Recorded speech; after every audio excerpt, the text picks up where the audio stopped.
ನನ್ನ ಹೆಸರು SR ರಾಜೇಂದ್ರ ಕುಮಾರ್. ನಾನಿರೋದು ಹನ್ನೊಂದು ನಗರದಲ್ಲಿ. ನನಗೆ ಇದರ ಕಾಲು ನೋವು ಸುಮಾರು 30 ವರ್ಷದಿಂದ ಇದೆ. ನಾನು ಇವಾಗ ಇಲ್ಲಿ ಮೋಹನ್ ಸರ್ ಹತ್ರ 10 ವರ್ಷದಿಂದ ಪರಿಚಯ ಇದೆ. 2-3 ಸರಿ ಬಂದಿದ್ದೀನಿ. ಬಟ್ ಮೊನ್ನೆ ಬಂದಾಗ all of A sudden immediate ಆಗಿ ಜಾಯಿನ್ ಆದೆ. ನಾನು ಗೋನ್ ಕೊಡ್ತೀನಿ, ಎಲ್ಲ ಕೊಡ್ತೀನಿ, ನೀನು ತರ್ಬೇಡಪ್ಪ. ನಾನೇನು ತಂದಿಲ್ಲ ಅಂದ್ರೆ ಏನು ಬೇಕಾಗಿಲ್ಲ, ನಮ್ ಗೋನಲ್ಲಿ ಮಲಕ್ಕೋ, ಬೆಳಗ್ಗೆ ಆಪರೇಷನ್ ಮಾಡ್ತೀವಿ ಅಂದ್ರು. ಸಂಜೆ ಬಂದ್ರು, ಎಲ್ಲ ಚೆಕ್ಅಪ್ ಮಾಡಿದಾದ್ಮೇಲೆ ಹೇಳಿದ್ರು ನಿನ್ಗೆ 2 ಕಾಲ್ಗೂ ಬೆಳಗ್ಗೆ 6 ಗಂಟೆಗೆ ಆಪರೇಷನ್ ಅಂದ್ರು. 2 ಕಾಲ್ಗೂ ಮಾಡಿದ್ರು. ವಿದಿನ್ ಅ ವೀಕ್ ನನ್ನನ್ನು ಮನೆಗೂ ಕಳಿಸಿದ್ರು. ಆರಾಮಾಗಿದ್ದೀನಿ. ಇವಾಗ ನನಗೆ ಏನು ತೊಂದರೆ ಇಲ್ಲ. ಇಲ್ಲಿ ಸ್ಟಾಫ್ ಆಗ್ಬೋದು, ಮೋಹನ್ ಸರ್ ಅಂತೂ ವೆರಿ ವೆರಿ ಸ್ಪೆಷಲ್ ಕೇರ್ ತಗೊಂಡು ಚೆನ್ನಾಗಿ ಮಾಡಿದ್ದಾರೆ.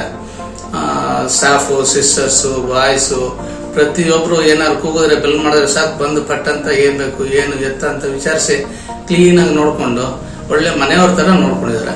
ಒಳ್ಳೆ ಟ್ರೀಟ್ಮೆಂಟ್, ಒಳ್ಳೆ ಫೆಸಿಲಿಟಿ, ಒಳ್ಳೆ ಹಾಸ್ಪಿಟಲ್.